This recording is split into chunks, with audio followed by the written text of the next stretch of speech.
Bali mga kabangka, habang kami nagtatakbo papunta nga pong Karlagan ay may nadaanan kaming isang bangka na nasiraan na at humihingi ng tulong, kaya ang gagawin natin ay ating tutulungan. Yun, bali mga kabangka, ang kasama ko ay si J. Steve, ang aking bunsong anak, dahil hindi nga daw siya papayag nang hindi kasama sa Karlagan. At ayan nga po, nang tayo po na may nandito na sa tapat ng bungad ng pagpasok ng Mabini, ay bayan na po't nadaan na natin itong bangkang humihingi naman ng tulong, na tutulungan po naman natin dahil nangangailangan nga ng tulong. Bali mga kabangka, ang ating gagawin ay aking iikutan at magpapaitsa po ako ng lubid para mahila na natin siya papunta sa barangay ng Mabini, at doon po natin naayusin ang kanyang bangka at ang kanyang makina, dahil nga parang may problema yata sa makina ito. At bali nga po, ang ginawa ko pong diskarte para mahila siya ay magpapaitsa po ako ng lubid sa kanya papunta dito sa bangka ko, at nang sa ganun ay mahila po natin siya. Bali nga po pala nangyari diyan ay umikot ako ng ilang ikot sa bangka niya para maiitsa niya yung lubid at makuha ko at maisa tali ko dun sa aking bangka.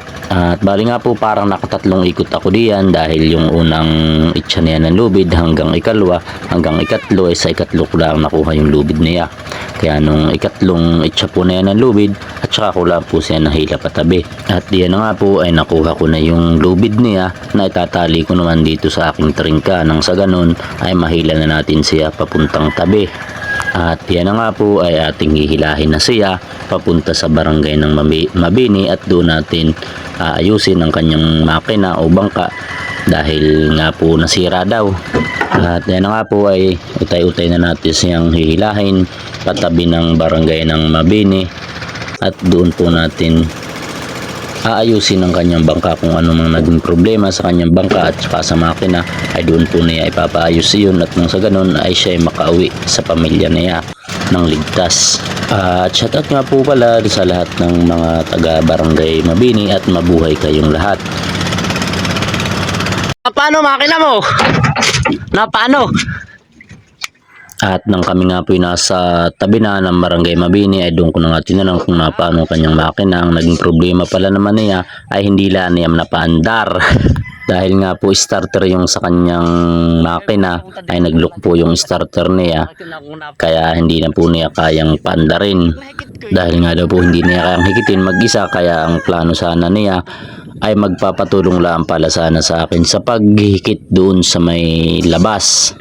Ay hindi rin po naman kami nagkaintindihan, dahil hindi ko rin napatay yung makina, kaya ang ginawa ko ay hinila ko siya patabi, at sinisinyasan ko po naman siya kung magpapahila siya patabi ay oo daw. Kaya ang nangyari ay di hinila ko na nga po siya sa tabi sa barangay Mabini, at doon po namin planong ayusin ang kanyang bangka.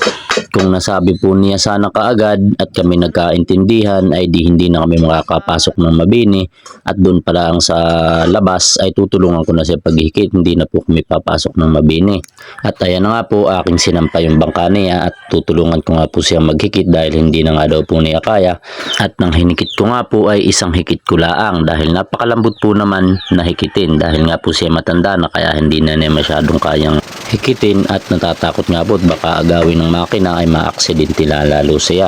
At bali nga po siya ay taga Karlagan din, doon din siya pupunta sa aking pupuntahan. At bali nga po, nandito na tayo sa barangay ng Karlagan. Isang malaking shoutout po sa lahat ng taga Karlagan, at shoutout din po diyan sa isang vlogger din diyan na si Idol Kapanga. Bali, ang ganito lang po muli ang ating video. Maraming salamat po sa inyong lahat.